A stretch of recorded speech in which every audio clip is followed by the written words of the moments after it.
Bueno, la señora ministra ha tenido la amabilidad de aceptar nuestra invitación para participar aquí en Infoanálisis con el advenimiento pues, del año escolar. Ya hay una fecha fija. Maruja Gorday de Villalobos aceptó esta invitación. Ministra, bienvenida aquí a Infoanálisis. ¿Cómo está? Hola, hola. Uy, muy bien, animada, entusiasmada de que ya empezamos próximamente a esa nueva rutina y esa nueva normalidad que estábamos anhelando, sobre todo que las primeras semanas de enero iniciamos el curso de recuperación académica presencial. Así que pasamos de un pilotaje semipresencial a un pilotaje full de los chicos que tengan que recuperar sus asignaturas, que no es lo ideal. Sin embargo, vamos a tener nuestras escuelas abiertas para ese propósito. Saludos a todos. Bueno, don Milton, comienza usted. Bueno, señora ministra, muy buenos días. Es un reto para el país ponerse al día en más de un año y tanto de falta de clases presenciales. Y ahora empezamos el año 2022 con algunas personas preguntándose si este año pasado fue un año perdido y si debiéramos hacer un reset o podemos continuar con el proceso escolar con alguna normalidad. ¿Qué es lo que se espera? ¿Habrá refuerzos? ¿Habrá compensación de tiempo? ¿O se considera que con lo que se pudo hacer este año hay una base adecuada? Sí, don Milton, esa es la pregunta del millón y le agradezco mucho, ya que nosotros tenemos que tener los pies sobre la tierra, ¿cierto? Precisamente hace 2 semanas, a raíz incluso de la prueba ERCE antes de pandemia y ahora en medio de algunos resultados preliminares de pruebas que estamos haciendo muy focalizadas en distritos, en zonas escolares, definitivamente que no es, pues, no es un reset, sería lo ideal.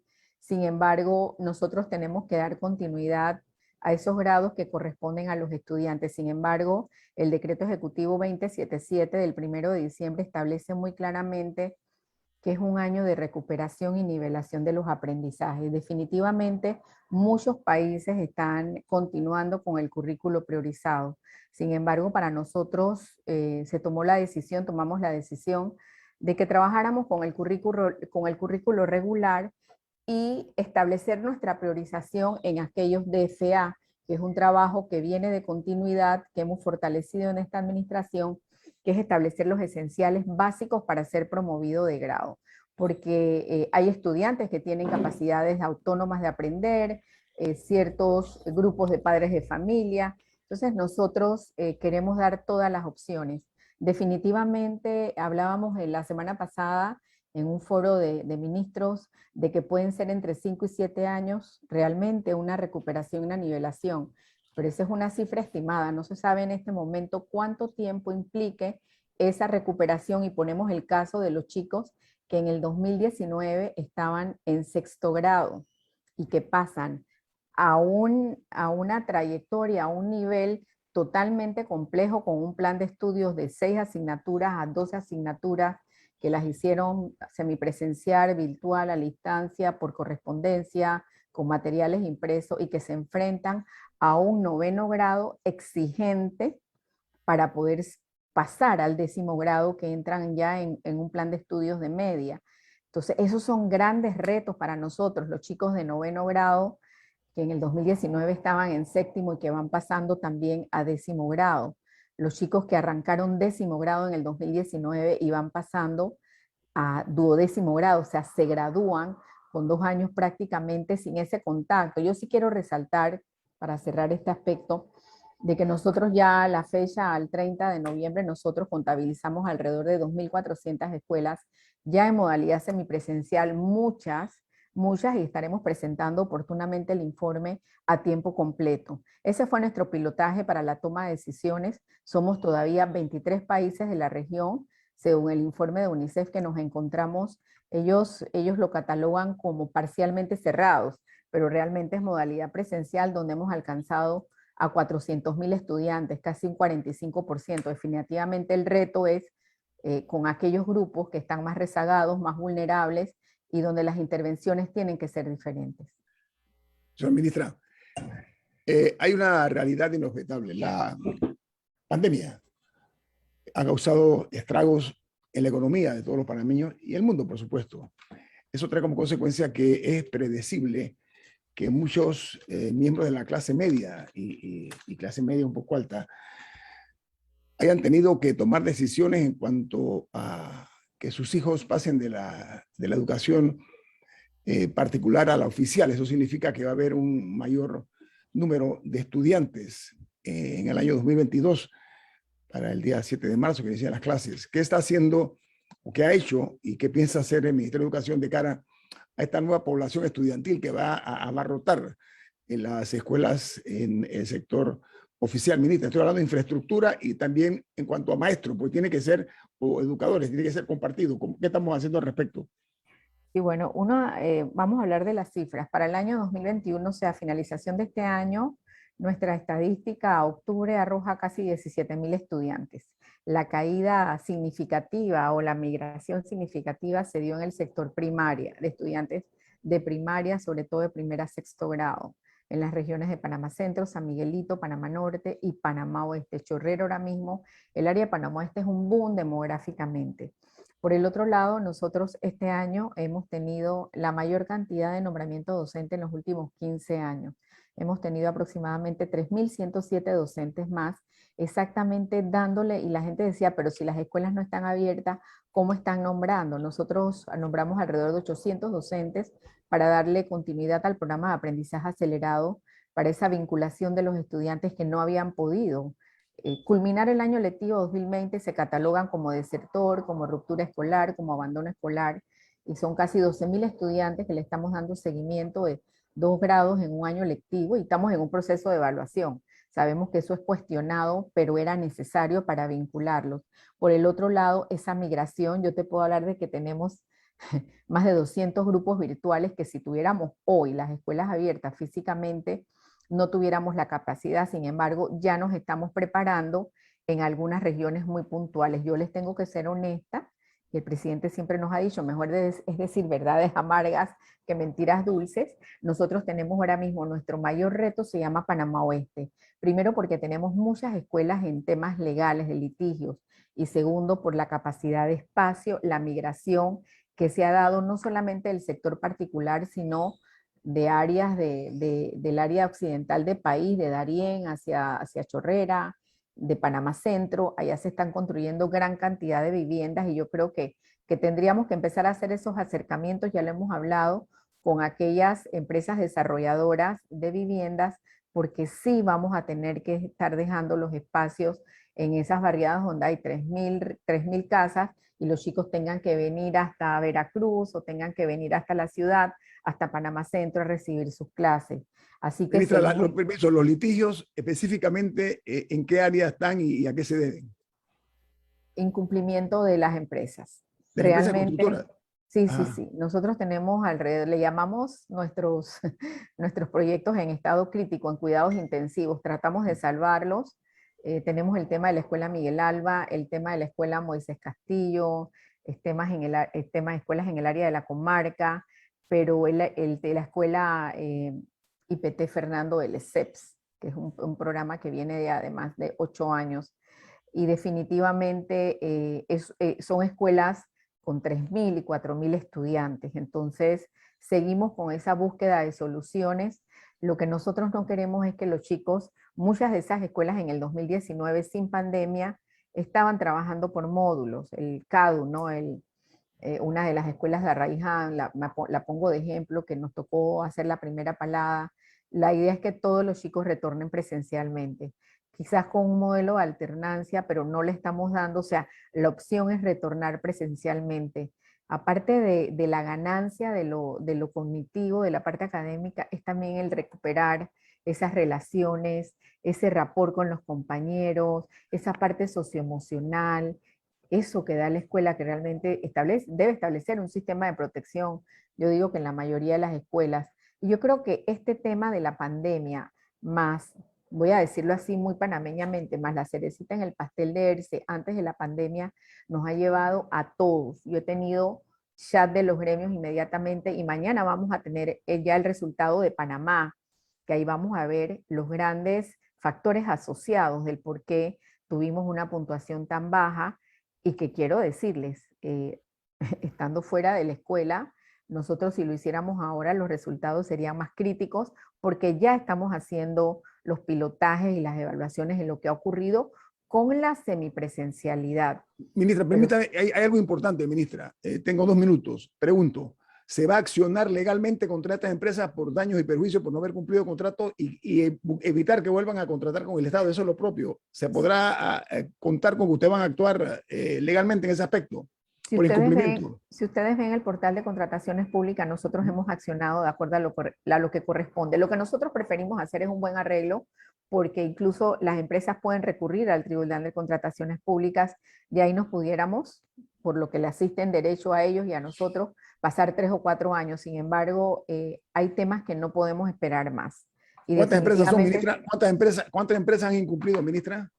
Nosotros estamos hablando de proyectos críticos como 52, pero en este momento yo le puedo hablar de incumplimientos ya, donde hemos elevado informes a la página de contrataciones públicas 7 o 8, ¿no? Y estamos en esos ceses, en esas subrogaciones, en esa cesión y en esas liquidaciones de contrato. Obviamente eso atrasa mucho un proyecto, pero si no lo hacemos también entramos en temas de omisión o negligencia administrativa, y la idea es nosotros poder recuperar y poder rescatar la inversión del gobierno y el seguimiento para tener más cerca el bien, ¿no? Que es la escuela. Vamos al corte comercial. Esto es Info Análisis, un programa para la gente inteligente. Estamos platicando con la ministra de Educación, Maruja Gorday de Villalobos. Camila.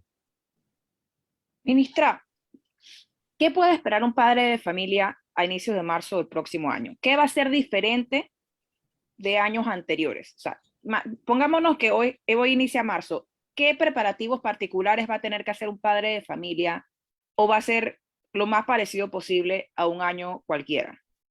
Bueno, lo primero que estamos diciendo, Camila, y me encanta esa pregunta porque creo que esa es la mayor expectativa, es que no es un año cualquiera. No regresamos a la continuidad del 2020 sin pandemia.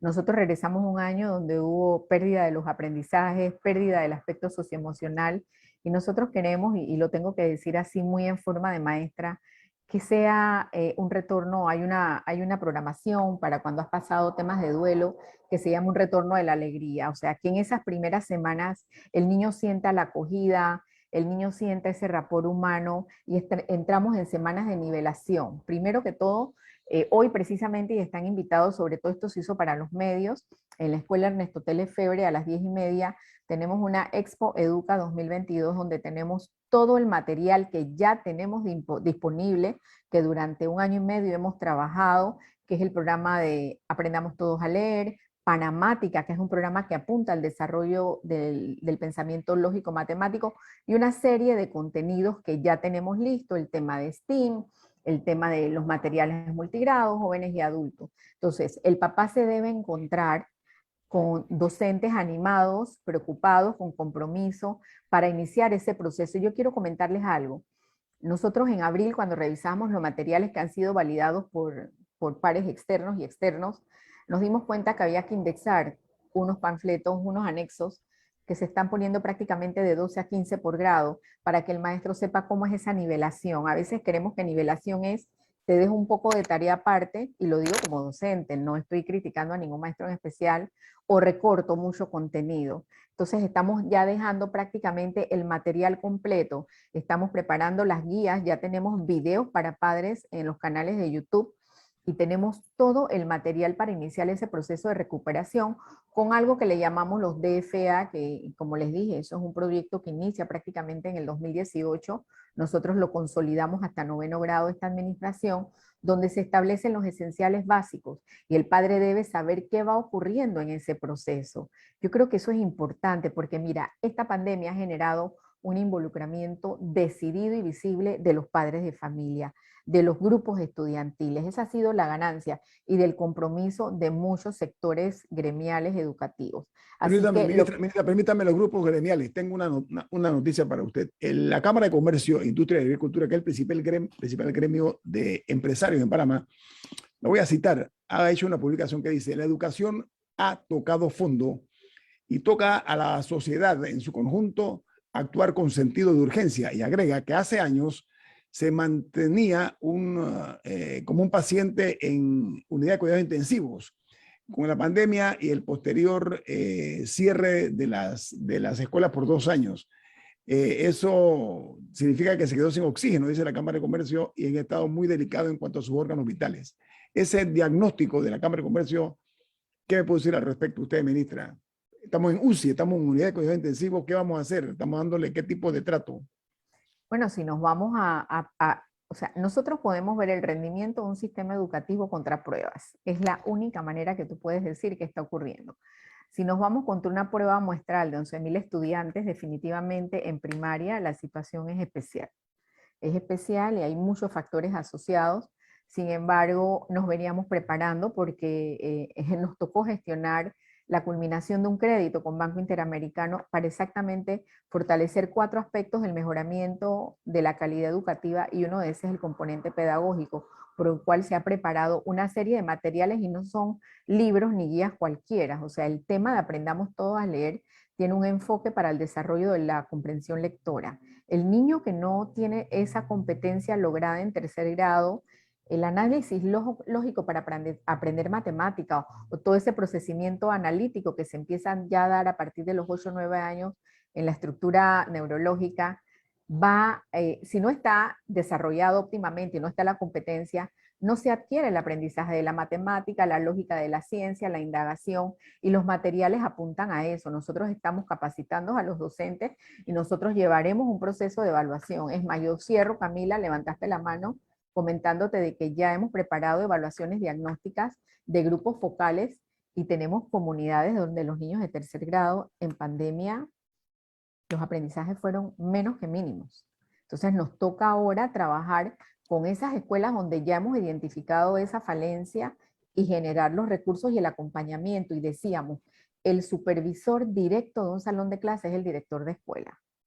El director de escuela sabe lo que debe pasar. Ellos nos hablan de que tienen muchos trabajos administrativos, nos sentaremos con ellos, y el supervisor local de la escuela, que es el supervisor de zona escolar, y así va la cadena para arriba y para abajo. Entonces yo creo que nos toca, y no crea, desde la semana pasada yo he tenido chat de dirigentes, de supervisores, de directores, de gremios, diciendo, nos sumamos a esto, tenemos que regresar, sabemos que podemos enfrentarnos a otra pandemia y queremos mejorar nuestra educación. O sea, docentes de la comarca que por situaciones, incluso factores que se dan en el contexto, sabemos que no llegan a 80 días de clase y están dispuestos nosotros también tenemos que proporcionar algunas condiciones básicas para poder vivir ahí y poder trabajar. Camila. Estamos en un trabajo titánico, Camila. Ministra, en Panamá, en particular, sabemos una realidad que no es única de Panamá, pero aquí se ve de manera muy importante. Las escuelas no solo proveen educación, sino proveen, por ejemplo, alimento a muchos niños que dependen de las mismas para una de sus 3 comidas al día. Eso es algo que en pandemia no sucedió. O sea, muchísimos niños también, aparte de carencias en el aprendizaje, posiblemente van a tener una carencia en su nutrición tras estos 2 años alejados de los planteles. ¿Qué se va a hacer en ese aspecto? Porque sabemos que un niño mal alimentado nunca va a aprender bien. Entonces, ¿qué se está haciendo un poco también para paliar esa situación? Si nosotros tenemos en el Ministerio de Educación, a través de la Dirección de Nutrición por años, el programa de Nutrición y Salud Escolar. El programa de salud escolar coordina con todas las unidades de MINSA a nivel nacional y algunas de caja, el programa ampliado de inmunización, la entrega de micronutrientes, los niños que tienen problemas con el ácido fólico, etcétera, etcétera, que se trabaja prácticamente desde educación inicial y se trabaja en las escuelas. O sea, a los niños se les vacuna en las escuelas, se les entrega los micronutrientes, el tema de las porciones de calcio y todo lo que requiere el niño, además del programa de peso y talla, que teníamos más de 4 años como país que no se hacía. Eso va a ser una línea base para saber lo que está ocurriendo.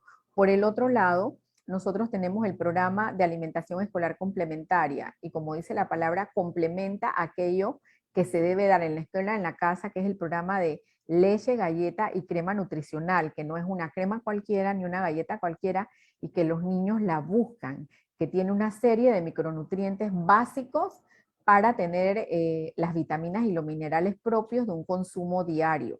Ese programa prácticamente impacta a las escuelas de primaria y premedia. Por el otro lugar, nosotros hemos ya implementado, ya culminamos prácticamente la fase de pilotaje del programa Estudiar sin Hambre, que no vamos a poder cubrir este año las 1000 escuelas que queríamos, sin embargo estamos cubriendo alrededor de 300 centros escolares de primaria del Plan Colmena, y lo más importante, las escuelas tienen recursos desde la partida de bienestar estudiantil, que es la que se le asigna con FESE, para los comedores escolares o la preparación de alimentos. Sí le hemos pedido a los gobiernos locales que nos apoyen, en dado caso tengamos casos extremos donde no hubiera los recursos, y nosotros inclusive hicimos una transferencia de 1.5 millones de dólares ahora, en el mes de agosto, cuando arrancó prácticamente de manera formal la clase semipresencial, para que a través de las regionales se gestionara. Entonces creo que los recursos están, el tema es ser efectivos en las compras, en el uso del FESE, en ese despacho de alimentos cuando no hay cadena de frío, cuando las escuelas no tienen luz, y entonces buscar las maneras. Mira, en el verano los niños se están llevando, ahora que salen los que están presencial y los que no estuvieron presencial, se les sigue entregando y los niños lo buscan, la leche, la crema, la galleta, porque prácticamente eso es lo que consumen muchos niños solamente en el día. Entonces estamos muy claros de que esto no representó solo una pérdida de los aprendizajes, como muy bien lo tú has dicho tú, sino todo lo que implica esa desprotección a nivel de salud y a nivel de nutrición escolar. El programa Estudiar sin Hambre tiene 7 componentes, que no solo es entregar comida, es el desarrollo de huertos escolares, de huertos familiares, la capacitación de ese papá, de ese niño. Mira, en San Miguelito hay experiencias de huertos horizontales porque no hay a dónde sembrar. Entonces, que ese niño pueda aprender a sembrar una espinaca, por hablarte de algo alimenticio y que los niños quizás comen, u otro tipo de ingrediente o de alimento que se pueda generar en su contexto. La idea es poder escalar ese proyecto y por lo menos culminar con los 300 corregimientos más pobres, que sí se vio afectado el proceso de pilotaje, que lo estamos haciendo con la FAO por efecto de tener las escuelas cerradas. Ministra, sabemos que usted tiene un compromiso a las 8 de la mañana. Sí, pero quedo anuente a cualquier día de la semana. Sí, vamos a volver a llamar porque hay cosas pendientes, por ejemplo, los resultados tanto del ERCE como de otras pruebas que se han hecho a nivel internacional que demuestran la falencia que tiene nuestro estudiante en materia de matemáticas, ciencia, lenguaje, etcétera. Me gustaría en un futuro tocar eso, ministra, si se está vigorizando en algo ese tipo de temas para darle solución a esta problemática. Ministra, gracias por su tiempo esta mañana, ha sido usted muy amable. Maruja Gorday de Villalobos, ministra de Educación. Hasta es un luego honor a para todos. nosotros tenerla aquí. Que tenga buen día, ministra. Estoy a la orden, como siempre. Gracias a ustedes y el apoyo sobre lo que tiene que ocurrir para el otro año. Igualmente quedan invitados hoy a Expoeduca, en la Escuela Ernesto Telefebre. Vamos a poder ver todos los materiales que ya tenemos en sitio. Y mañana a las 8 de la mañana por el canal de YouTube vamos a estar presentando Caso Panamá ERCE. ¿Cuál es el canal de YouTube? ¿Cuál es la dirección del canal de YouTube? ¿Cuál es? Es el canal de la Dirección de Perfeccionamiento, pero yo se los escribo, no lo recuerdo. Pero es el canal de YouTube del Ministerio de Educación, dice Dirección Nacional de NPF, creo que es, pero yo se los escribo. Sí. Y vamos a tener Caso Panamá, vamos a ver factores asociados, lugares donde se refleja incluso más abajo de lo mal que salimos abajo en algunas cosas, y podemos ver inclusive otros temas que están afectando ese desempeño. Así bueno, que me manda la dirección. Se las voy a mandar. Y con mucho gusto la vamos a difundir. Que tengan un buen día. Repito, hasta luego. Saludos, hasta luego. El corte comercial. Esto es Info Análisis, un programa para la gente inteligente. Gracias, Milton. Bueno, amigos, los titulares de primera plana de los diarios internacionales, las principales noticias dicen: República Dominicana, a través del Ministerio de Turismo, informa que más del 500,000 de turistas llegaron al país en el mes de noviembre. Solo en noviembre llegaron a tierra dominicana 500,000 de turistas. Y de enero a noviembre del año 21 fueron más de 4 millones de turistas. Panamá debe mirarse en ese espejo de tratar de ver cómo estimula más la presencia de los turistas aquí en este país. En los Estados Unidos se anunció la muerte del señor Bob Dole. Él fue candidato a la Casa Blanca en el año 96. Intentó arrebatarle la presidencia a Bill Clinton, falló en el intento. Dole fallece a los 98 años de edad. Él fue senador durante 27 años y estuvo 8 años como miembro del miembro de la Cámara de Representantes. Y en Perú, desde el próximo viernes, se exigirá como condición para entrar a lugares cerrados la constancia de que han sido vacunados los visitantes. Dice que la exigencia es para todas las personas mayores de 18 años.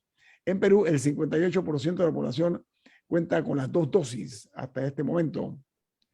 Y en México se anuncia la llegada de la variante Omicron de la COVID-19, aunque ello hasta ahora no ha causado muertes, según informa la Organización Mundial de la Salud, la OMS.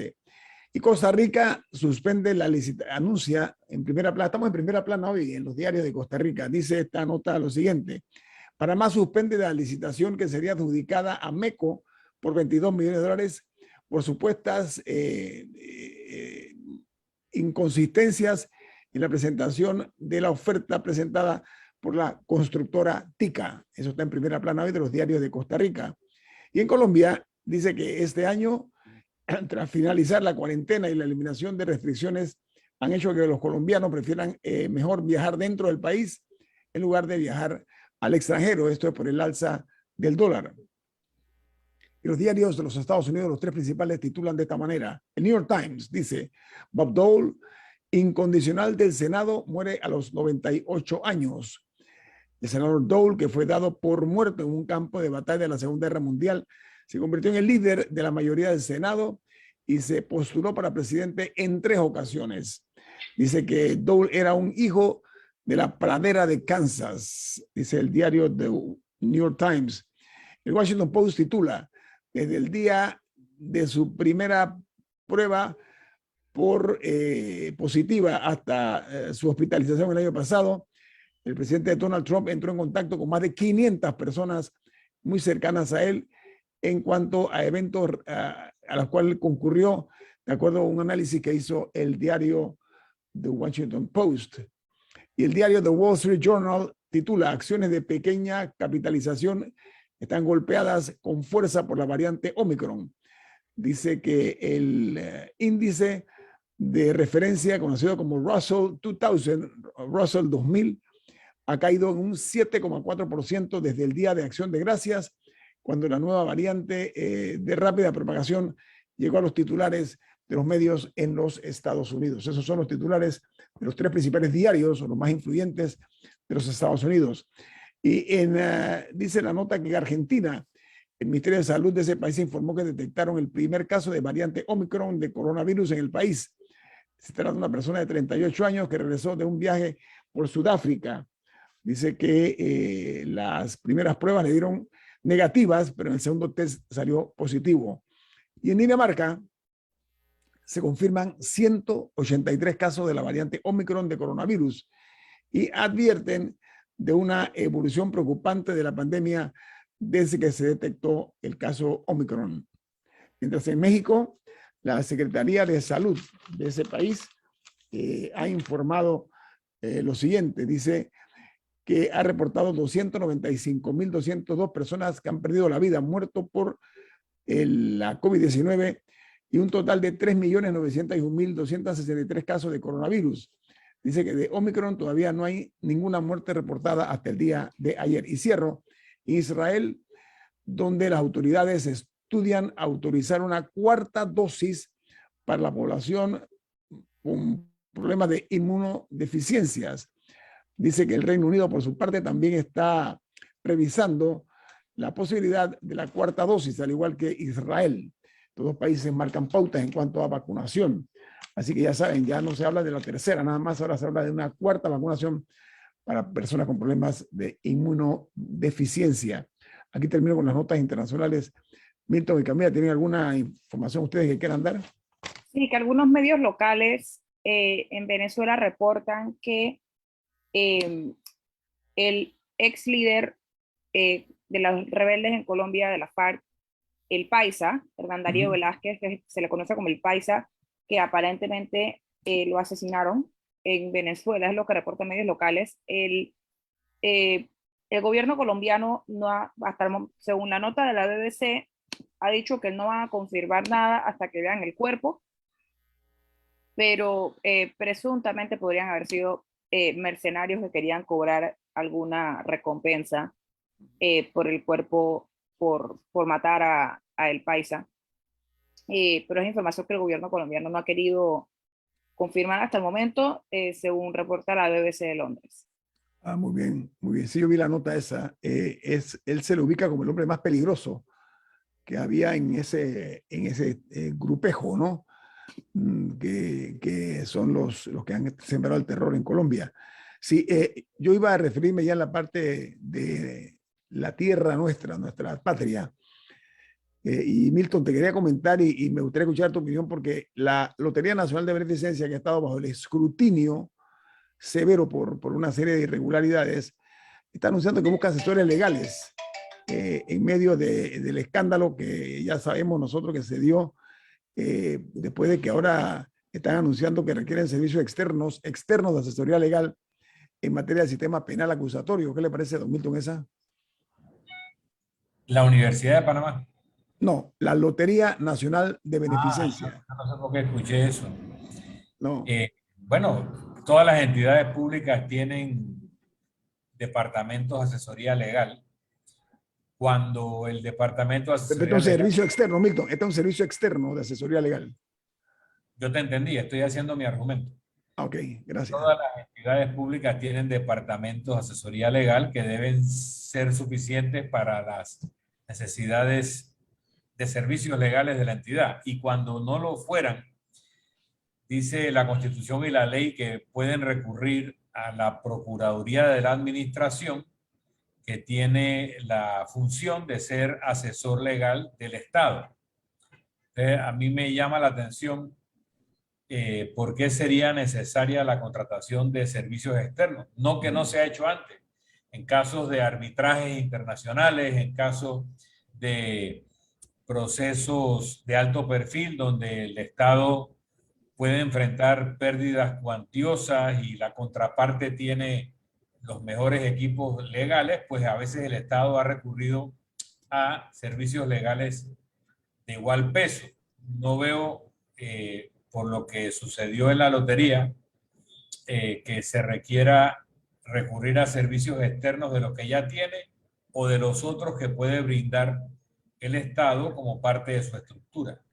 O sea que, Milton, el pliego señala que el propósito fundamental es asesorar y servir de apoyo jurídico especializado para la oficina de asesoría legal. Es la justificación. Usted ha dicho Digo, mucha nuevamente, certeza. tú tienes una insuficiencia de abogados en tu departamento de asesoría legal, entonces en lugar de gastarte esos honorarios, probablemente correspondería contratar abogados especializados en estos temas para el Departamento de Asesoría Legal de la Lotería. Pero sabes No, que el Departamento de Asesoría Legal hasta el mes de octubre, Milton, hasta octubre, el Departamento de Asesoría Legal de la Lotería dice que cuenta con 12 funcionarios, de los cuales 7 ocupan cargos de abogados o asesores. ¿Qué le parece? eso puede ser suficiente o insuficiente de acuerdo a la carga de trabajo que tengan. No, no me atrevería a decirlo. Pero si supongamos que el tipo de asesoría que se requiere es de índole penal, como dicen, el sistema penal acusatorio, probablemente valdría la pena abrir algunas plazas con abogados con ese tipo de experiencia y que sirvan permanentemente a la lotería en lugar de estar abriendo contratos, salvo que el contrato sea de un valor insignificante y entonces un tema muy puntual o coyuntural que parezca más eficiente hacer una contratación para eso. Habría que ver más detalles. Ok, muy bien. Eso me parece muy, muy oportuno tocar ese tema. Voy a informarle acerca de cuál... Diga, Camila, disculpe. Okay, en otros temas, hoy también el gobierno desembolsa el 13º mes a los funcionarios. Son más de 50 millones de dólares en circulante que va a entrar a la economía, lo cual es una noticia muy positiva. Sabemos que diciembre es un mes de muchísimo movimiento comercial y que representa podría representar particularmente este año un salvavidas para muchas empresas. Así que así como va a haber ese circulante, lamentablemente también suelen haber instancias de aumentos en robos, hurtos y otros delitos. Y de hecho, uno importante que ha estado surgiendo recientemente son las estafas. Incluso la policía circuló un comunicado este fin de semana porque están llamando, diciendo que son del Ejército de Liberación Nacional Colombiano o de cárteles mexicanos y están extorsionando a la gente por teléfono y por alguna razón particularmente se está extorsionando al gremio médico. No sé si es que habrán tenido acceso a alguna base de datos o sea, del MINSA o de la Caja de Seguro Social, pero por alguna razón los médicos están sufriendo regularmente este tipo de llamadas para extorsionarlos y fingir que han secuestrado a un familiar para sacarles dinero y otras cosas. Así que también es un mes para ser muy precavidos en términos de seguridad y tomar medidas. Gracias, Camila. Pero vamos al corte comercial. Esto es InfoAnálisis, un programa para la gente inteligente. Bueno, la sociedad panameña se vio estremecida con el anuncio de que se había logrado detener a 57 personas vinculadas con la operación que se ha dado a conocer como la Operación Fisher. Estos 57 presuntos lavadores de dinero que le llaman blanqueo de capitales y de asociación ilícita para delinquir, fueron detenidos dentro de esta operación Fisher y se le aplicó, pues, por parte de una juez de garantías a ellos los cargos correspondientes por la presunta comisión de estos delitos. Milton, ¿qué le parece a usted? Fueron incautadas mansiones, casas de playa, autos lujosos, etcétera. ¿Qué le parece esta operación Fisher?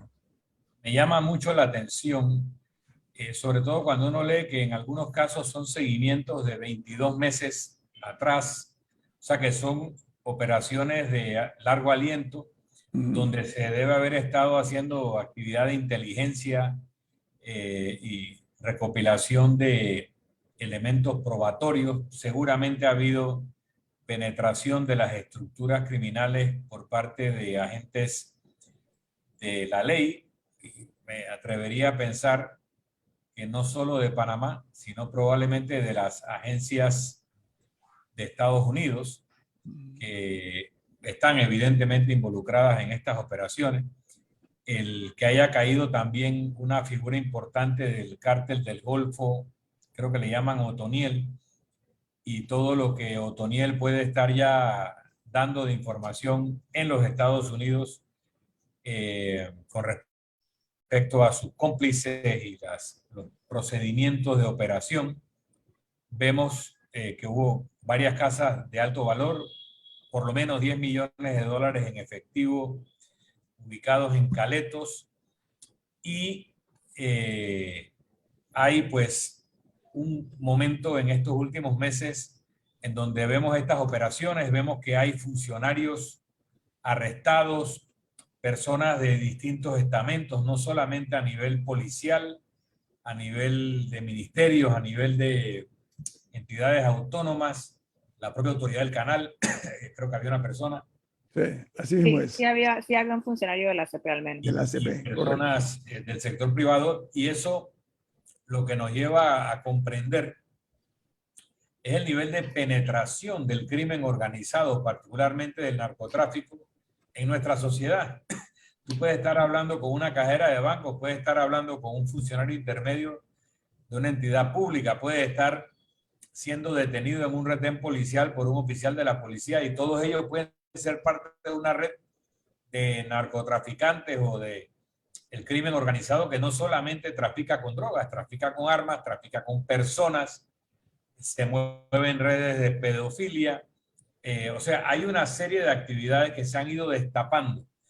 Y eso es bueno porque indica una actividad de las agencias de combate al delito concertada y aparentemente efectiva, luego de un tiempo en donde hubo mucha crítica a nivel de la opinión pública sobre la sensación de inseguridad. Vienen estos golpes que aparentemente son contundentes.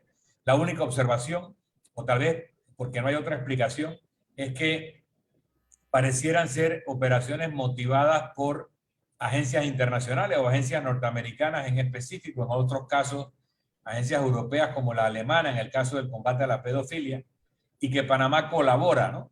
Pero no estamos seguros si tenemos esa capacidad propia, si estamos tan penetrados por el crimen organizado, hasta dónde es necesaria la participación de entidades internacionales para que podamos enfrentar este tipo de delitos, porque nuestros instrumentos de persecución del delito están menoscabados en su capacidad producto de esa posible penetración. Mira. No, y agregaría ahí que lo que hemos visto ahora han sido las aprehensiones iniciales y las incautaciones. Eso ahora hay que ver hasta dónde llega.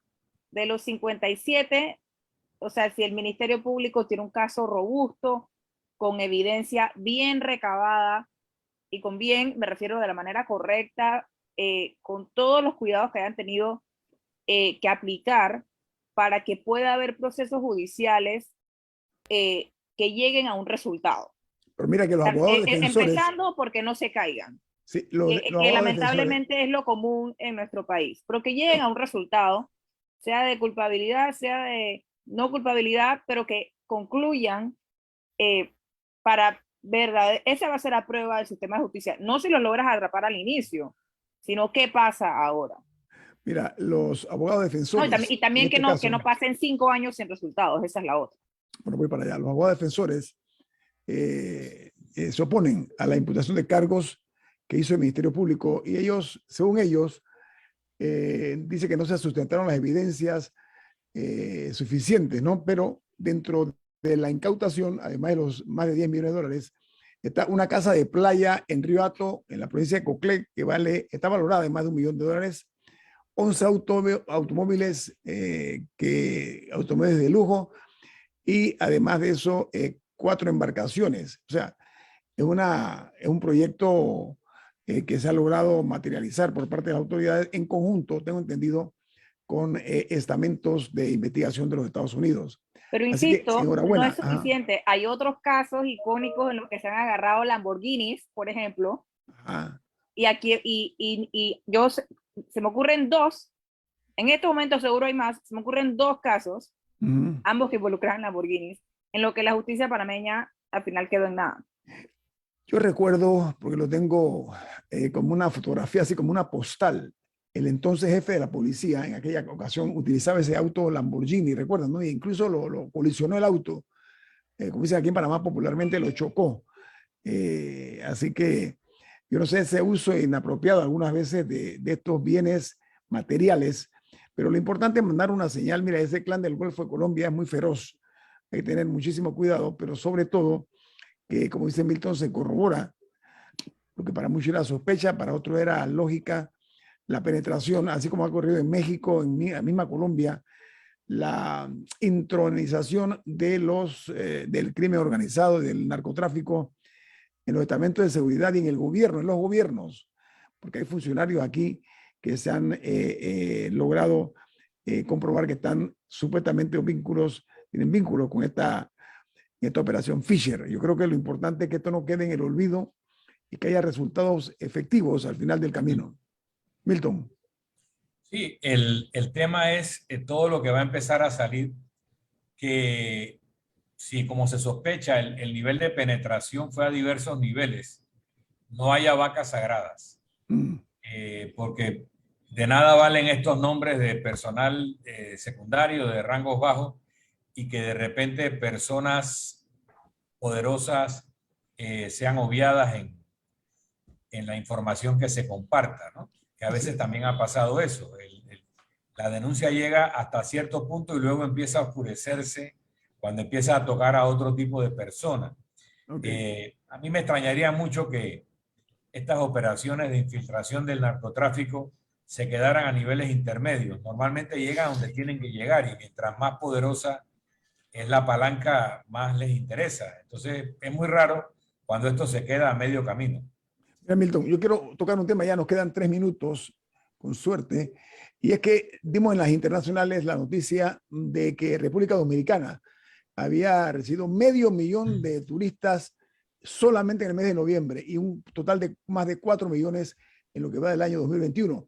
Entonces, aquí en Panamá se habló de implementar una reglamentación para las normas de incentivos en materia de turismo o para fomentar la actividad del turismo en Panamá, pero no hemos visto resultados, estamos hablando de resultados. Yo quisiera saber que diga el Ministerio de Turismo o en este caso los interesados, los que están en esta rama, en esta industria, que digan cuál es el estatus del turismo en Panamá, porque estamos viendo que otro país, Costa Rica, ha tenido también mucho éxito en la recuperación de lo que es la llegada y permanencia, sobre todo, no es la llegada nada más, la permanencia de turistas en el territorio. Entonces, mirémonos qué está haciendo bien Dominicana o República Dominicana, qué está haciendo bien Costa Rica, entre otras naciones de la región, porque la verdad es que aquí en Panamá el turismo es bastante poco impactante, porque no creo que se está haciendo una campaña robusta a nivel internacional para atraer a Panamá, que tiene muchísimos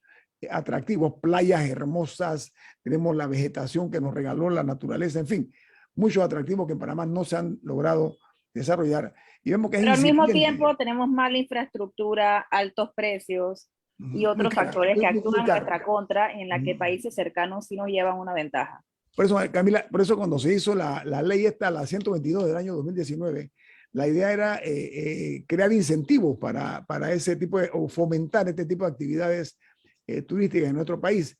Pero lo que pasa es que el tiempo nos está comiendo y no estamos viendo resultados. El problema básicamente es ese, que no hay respuestas y mucho menos resultados en cuanto a esa iniciativa, digamos nosotros, que se emprendió hace 2 años y que ya es hora de que se dan los resultados. Yo creo que la vida es resultado. Yo quiero ver ya cuáles son los resultados en este caso. Tenemos que irnos porque viene Álvaro Alvarado con su programa Sin Rodeos.